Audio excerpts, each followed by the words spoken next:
السلام علیکم ورحمۃ اللہ وبرکاتہ۔ 4 رکعت تراویح پڑھنے کے بعد جو تھوڑی بہت دیر بیٹھا جاتا ہے، اس کو جلسہ استراحت بھی کہتے ہیں، ترویحہ بھی کہتے ہیں، وقفہ بھی کہتے ہیں۔ اس بیچ میں، اس جلسہ استراحت میں کیا ہمیں کرنا چاہیے؟ احادیث سے کیا ثابت ہے؟ نبی علیہ السلام اور صحابہ کرام کیا کیا کرتے تھے؟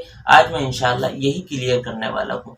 دیکھیے، احادیث سے اور نبی علیہ الصلوۃ والسلام کے عمل سے اور صحابہ کرام کے عمل سے کوئی خاص چیز ثابت نہیں ہے۔ یعنی اس جلسہ استراحت میں نہ ہی تو نبی علیہ السلام سے اور نہ ہی صحابہ کرام سے کوئی خاص عمل ثابت ہے، کوئی خاص چیز کا اہتمام نہیں کیا کرتے تھے۔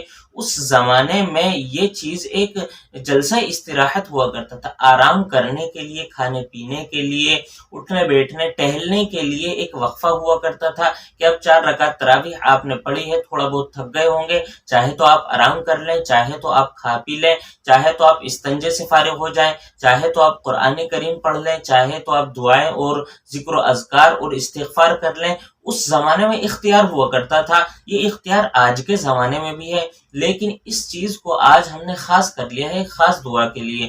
سبحان ذی الملک والملکوت سبحان ذی العزت والعظمت والہیبہ، یہ ایک پوری لمبی دعا ہے۔ اس دعا کو آج آپ اور ہم پڑھنا ضروری سمجھتے ہیں، اس کو سنت سمجھتے ہیں، مستحب سمجھتے ہیں، حالانکہ احادیث سے یہ دعا ثابت نہیں ہے، نہ ہی یہ سنت ہے، نہ ہی یہ مستحب ہے۔ چونکہ یہ ایک دعا ہے، اس میں کوئی برے الفاظ نہیں ہے، اس لیے پڑھ اس کو بھی سکتے ہیں، لیکن اس کو پڑھنا ضروری سمجھنا، اس پڑھنے کو سنت اور مستحب سمجھنا، یہ ایک غلط بات ہے۔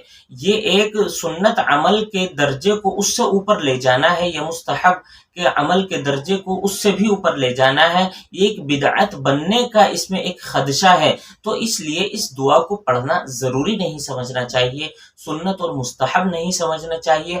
پڑھ بھی سکتے ہیں اور نہیں بھی پڑھ سکتے، اگر آپ کو آسانی لگتی ہے، آپ کو یاد ہے تو آپ پڑھ لیں، اگر آپ کو کچھ اور عمل اس میں کرنا چاہیں تو وہ بھی کر سکتے ہیں۔ قرآن کریم کی تلاوت کر لیں، دعائیں کر لیں، استغفار کر لیں، ذکر و اذکار کر لیں، کچھ بھی آپ اس میں کر سکتے ہیں۔ اس وقت میں آپ کو اختیار ہے، خاص کر اس دعا کو پڑھنا ضروری سمجھنا، سنت اور مستحب سمجھنا، یہ ایک غلط عمل ہے۔ آج مجھے اس ویڈیو میں یہی عرض کرنا تھا خاص طور سے کہ اس دعا کو پڑھنے کا جو اہتمام کیا جاتا ہے، اس کو باقاعدہ چھاپ کر بانٹنے کا اہتمام کیا جاتا ہے، اور باقاعدہ آج کل زور سے پڑھنے کا اہتمام کیا جاتا ہے، یہ تمام عمل جو ہیں یہ شریعت میں زیادتی ہے، اس سے بچنا چاہیے، سارے کاموں کو ان کے درجات میں رکھنا چاہیے۔ تو یہ ایک دعا بھی یہ ایک نہ سنت ہے نہ مستحب ہے، بس پڑھ بھی سکتے ہیں اور نہیں بھی پڑھ سکتے، تو اس پڑھنے کو ضروری نہیں سمجھنا چاہیے۔ اور عرض مجھے یہ بھی کرنا تھا کہ باقاعدہ چھاپ کر اس کو بانٹنے کا اہتمام نہیں کرنا چاہیے۔ تو اس میں، اس وقفے میں، اس جلسہ استراحت میں آپ کچھ بھی کر سکتے ہیں، ذکر و اذکار، قرآن کریم، دعائیں اور استغفار کچھ بھی کر سکتے ہیں۔ حضرت مولانا رشید احمد گنگوہی علیہ الرحمہ اس بیچ میں سبحان اللہ والحمد للہ ولا الہ الا اللہ واللہ اکبر یہ دعا پڑھا کرتے تھے، یہ تسبیح پڑھا کرتے تھے۔ اس تسبیح کی احادیث میں بہت سی فضیلتیں آئی ہیں، بہت سی فضیلتیں وارد ہوئی ہیں، اس لیے آپ یہ بھی پڑھ سکتے ہیں، اس کے علاوہ کوئی اور سی دعا بھی پڑھ سکتے ہیں۔ خاص طور سے اسی دعا کو پڑھنے کو ضروری سمجھنا یہ ایک زیادتی ہے، اس سے بچنا چاہیے۔